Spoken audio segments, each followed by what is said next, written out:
안녕하세요, 자수제스입니다. 이번 시간에는 제2차 세계대전이 발생하기 전까지의 주요 사건들과 제2차 세계대전에 대해서 알아보도록 하겠습니다. 1차 대전이 끝난 뒤에 주목해야 할 첫 번째 사건은 바로 1922년 집권한 이탈리아 파시스트 정권입니다. 파시즘이란 이탈리아어로 묶음, 단결 등을 뜻하는 파쇼란 단어에서 기원하였는데, 간단히 말해 국가와 개인의 이익이 충돌할 때 개인이 희생하여야 한다는 전체주의 사상을 말합니다. 1차 대전이 끝난 후에 이탈리아는 전승국임에도 불구하고 얻은 것이 없었을 뿐만 아니라 오히려 실업자까지 늘어나게 되자 국민들은 강력한 지도자가 등장하기를 원하였습니다. 바로 이때 베니토 무솔리니가 파시스트당을 조직하고 1922년에 소위 로마 진군이라 불리는 쿠데타를 성공시키며 총리에 오른 후 일당 독재 체제를 강화하였죠. 이로써 이탈리아가 전체주의 국가로서의 포문을 열게 됩니다. 두 번째는 독일 나치당의 등장입니다. 나치당은 1919년 독일 노동자당으로 시작되었다가 1920년에 국가사회주의 노동자당으로 이름을 바꾸었습니다. 당명 나치는 국가사회주의를 의미하는 내셔널 조젤리스티시의 앞부분 나와 치를 따서 나치라 하였습니다. 나치당에서 뛰어난 연설가, 이론가, 조직 전문가로서 활동하던 아돌프 히틀러는 1923년 군부 지도자들이 미헨의 맥주홀에서 연 왕정복고 연설회에 돌격대를 이끌고 나타나 이른바 맥주홀 폭동을 일으켰으나 실패하여 5년형을 받고 수감되기도 하는데요. 수감 생활 중 쓴 책이 바로 나의 투쟁입니다. 이후 히틀러는 1933년 총선에서 승리하고 정권을 잡은 후 모든 반대파를 없애버리고 독일 제3제국을 성립하였으며 독점 자본주의의 활로를 찾기 위하여 제2차 세계대전을 벌이게 됩니다.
1933년 1월 총리 자리에 오른 히틀러의 최우선 과제 중 하나는 베르사유 조약을 폐기하는 것이었습니다.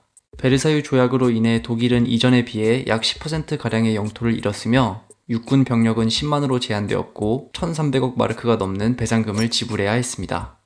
즉, 베르사유 조약은 독일에게 지정학적, 군사적, 그리고 경제적으로 막대한 피해를 줬다고 여겨졌던 것입니다. 게다가 베르사유 조약의 231조에서 전쟁의 발발과 전쟁으로 인한 피해에 대한 모든 책임이 독일에게 있음을 못 박음으로써 독일인들에게 도덕적 수치심까지 주었습니다. 따라서 독일인들의 입장에서 봤을 때 베르사유 조약에 담긴 내용은 지나치게 가혹했을 뿐만 아니라 정당하다고 할 수도 없었죠. 그랬기 때문에 히틀러가 권력을 잡기 이전부터 정치 이념을 떠나서 대부분의 독일 국민들이 베르사유 조약의 폐기를 원했고, 히틀러 역시 선거 과정에서 이런 감정을 자극적으로 부추기고 이용하며 지지율을 올렸습니다. 그러나 막상 권력을 잡은 히틀러는 한동안 예상외로 온건한 모습을 보였습니다. 히틀러는 권력을 잡은 지 3달 정도 후인 1933년 5월 17일 독일 국회에서 이전 정권의 온건한 외교 정책을 대부분 이어받겠다는 내용의 연설을 했는데, 이를 통해 히틀러는 자신에 대한 서방 국가들의 의구심을 일단 잠재우고자 했습니다. 이는 베르사유 조약으로 인해 군사력이 크게 약화된 데다가 1929년 경제 대공황까지 경험한 상태에서 독일이 당장 전쟁을 벌일 수 있는 상황이 아니었기 때문입니다. 그러나 히틀러가 실제로 이전 정부들의 외교 정책을 그대로 이어받지 않을 것이라는 점은 점차 분명해졌는데요. 히틀러는 연설을 하고 불과 약 5달 후인 10월에 독일이 국제연맹에서 탈퇴할 것임을 발표했습니다. 국제연맹은 미국의 대통령이었던 우드로 윌슨의 제안으로 만들어진 국제기구였고, 독일은 처음에 승전국들에 의해서 가입을 거부당했다가 외교 관계가 점차 정상화되는 과정에서 1926년에서야 가입을 허락받았습니다. 그러나 히틀러는 국제연맹이 베르사유 조약의 연장선상에서 독일을 억압하기 위한 승전국들의 기구라고 주장했고, 프랑스와 영국에게 독일처럼 육군 병력을 10만으로 제한하라는 요구를 한 뒤 이 요구가 거절되자 이를 명분 삼아 국제연맹에서의 탈퇴를 선언합니다. 1935년 1월 히틀러는 큰 외교적 성과를 거두는 데 성공합니다. 바로 자르 지방을 다시 독일에 복속시키는 데 성공한 것입니다. 자르 지방은 1차 세계대전 후 베르사유 조약에서 승전국들이 독일에서 분리시켜 국제연맹의 감시 밑에서 15년간의 자치권을 얻은 상태였습니다. 15년 후 자르 지방의 시민들은 투표를 통해 자치 상태로 남거나 프랑스로 병합되거나 독일로 병합되는 것 중 하나를 고를 수 있었는데, 히틀러는 라디오와 대중매체를 이용한 적극적인 캠페인을 통해 무려 90%의 자르 지방 시민들이 독일로의 병합을 선택하도록 만드는 데 성공합니다. 자르 지방의 복속을 통해 자국 내에서 인기를 더욱 끌어올리고 외교적으로도 자신감을 얻은 히틀러는 2달 후인 3월 징병제를 다시 도입하겠다는 발표를 전격적으로 합니다. 게다가 새롭게 공군을 편성하고 베르사유 조약에서 제안한 10만 명의 육군이 아닌 55만 5천 명의 육군을 건설하겠다는 계획을 밝힙니다. 이런 히틀러의 계획에 영국과 프랑스는 한 달 후인 4월 이탈리아를 끌어들여서 스트레사 협정을 맺고 히틀러에 대한 공동의 대책을 준비합니다. 훗날 독일과 같은 편에서 2차 세계대전에 참전하는 이탈리아가 이 시점에 프랑스와 영국의 편에 섰던 것에는 이유가 있었는데요. 이탈리아의 무솔리니는 한편으로는 독일이 오스트리아를 합병할 경우 이 지역에 대한 이탈리아의 영향력이 약화될 것을 우려했고, 다른 한편으로는 자신이 프랑스와 영국에게 협조해줄 경우 자신이 해외 팽창 정책의 일환으로 추진 중이던 에티오피아와의 전쟁에서 양국의 협조를 얻을 수 있을 것이라고 기대했습니다. 그러나 영국, 프랑스, 그리고 이탈리아의 국제 공조를 통한 대응은 곧 영국에 의해서 스스로 무력화됩니다. 2달 후인 6월, 영국이 독일과 따로 해군협정을 맺었기 때문입니다. 이 협정을 통해 독일은 자국의 해군력을 영국의 35% 수준에 맞추겠다는 약속을 했는데, 영국은 이를 통해 대공황으로 경제가 어려워진 상황에서 국방비에 지나치게 많은 돈을 투자하는 것을 피하고자 했습니다. 그러나 이 협정을 통해 독일 해군을 15,000명으로 제한했던 베르사유 조약은 의미가 퇴색되었고, 영국과 프랑스, 이탈리아로 이어지는 국제 공조 또한 스스로 무너지게 되었죠. 설상가상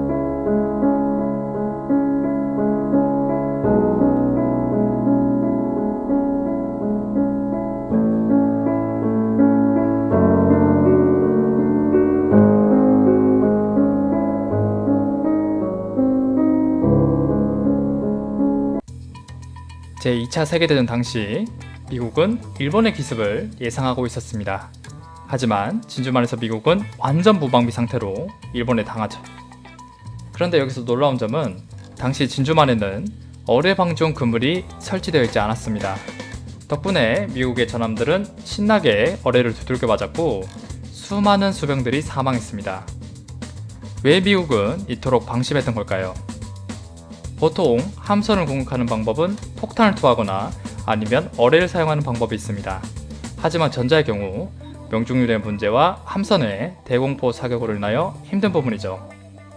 그렇다면 남은 방법은 어뢰를 사용하는 것인데 이것조차 진주만의 얇은 수심으로 인하여 불가능합니다. 진주만의 수심은 겨우 12m로 전함이 정박할 수 있는 수심이지만 내격기에서 투하되는 어뢰에는 말도 안 되는 수심이죠. 왜냐하면 보통 투하된 어뢰는 수심 50에서 60m의 깊이로 잠수를 했다가 다시 떠오르면서 전함으로 돌진을 하기 때문에 진주만에서 사용했다가는 바닥에 박힐 판이었습니다. 결론적으로 미국은 해군 기지의 방공망과 진주만의 얇은 수심을 너무나 믿은 나머지 어뢰 방지용 구물조차 설치하지 않은 실수를 저지르게 됩니다. 일본은 미국의 이러한 심리를 잘 파악했고 중국 전선에서 활약하던 베테랑 해군 항공대를 이용했습니다. 진주만과 비슷한 지형에서 이들은 신형 어뢰를 통한 투하 훈련을 하였으며 결론적으로 12m 수심에서도 어뢰를 통해 함선을 격침할 수 있게 되었죠. 사실 진주만 이전에도 이러한 어뢰 공격이 성공한 사례가 있었습니다. 바로 영국 해군의 타란토항 공격 사건인데 수심이 14m인 항구에서 정박 중이던 이탈리아 전함을 어뢰를 통하여 박살낸 적이 있었죠.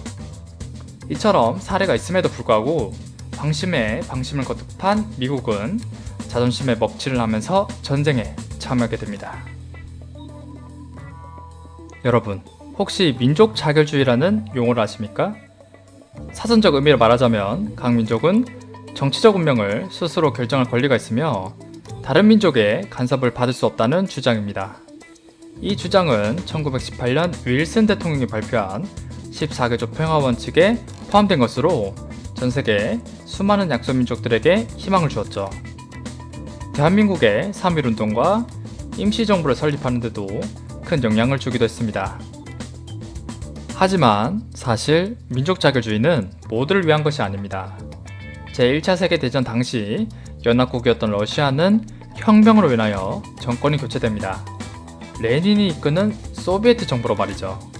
그리고 레닌은 연합국의 식민지 분배 문서를 공개해버립니다. 그 문서에는 연합국들이 비밀 외교를 통해 자기 마음대로 식민지를 분배하는 추악한 모습이 담겨 있었죠. 세계는 술렁이기 시작했고 윌슨 대통령은 연합국의 전쟁에 대한 의미를 새롭게 만들어야 했습니다. 그래서 만들어낸 것이 바로 14개 평화원칙 민족 자결주의입니다. 하지만 이것은 패전국에서만 해당되는 원칙이었고 승전국들에게는 상관이 없는 원칙이었습니다. 윌슨 대통령은 이를 통하여 승전국들이 패전국인 독일, 오스트리아, 헝가리 제국, 오스만 제국의 영토에서 민족에 따라 국가를 분리할 수 있게 만들었고 다시는 전쟁을 하지 못하게 무력화시켜버립니다. 결국 유럽에서만 소수의 국가가 독립을 성취할 수 있었고 유럽을 제외한 나머지 식민지들은 바라만 볼 수밖에 없었죠. 물론 독립의 열기는 뜨겁게 타오르기 시작합니다. 훗날 패전국이었던 독일은 민족 자결주의를 역으로 이용하여 독일계 주민들이 많은 지역을 다시 수복하기 시작했고 승전국인 프랑스와 영국은 중동에서 민족 자결주의로 인해 새롭게 독립한 국가들을 점령하여 지배해버리는 만행을 저지르기도 합니다. 민족 자결주의라는 정신 아래 숨겨진 강대국들의 추악한 비밀은 우리에게 큰 충격으로 다가옵니다.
1941년 12월 어느 평화롭던 일요일 아내와 휴일을 보내고 있던 정보장교 레이튼에게 한 통의 전화가 걸려옵니다. Layton residence. 진주만에서 주둔하고 있는 미국 해군이 일본군에 공습을 당했다는 소식을 듣게 되죠.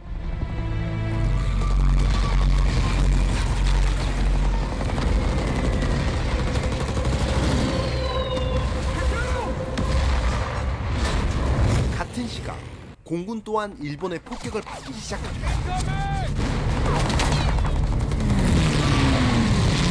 그렇게 미군 기지는 삽시간에 비상상태가 됩니다. 유일하게 일본의 공격에 대비해야 한다고 경고하던 이가 있었는데 그것이 바로 레이튼 장교였습니다. It's any satisfaction to you, Layton. You were right. 레이튼의 경고를 무시한 그의 상관은 뒤늦은 후회를 하지만 We'll make the next man in this chair.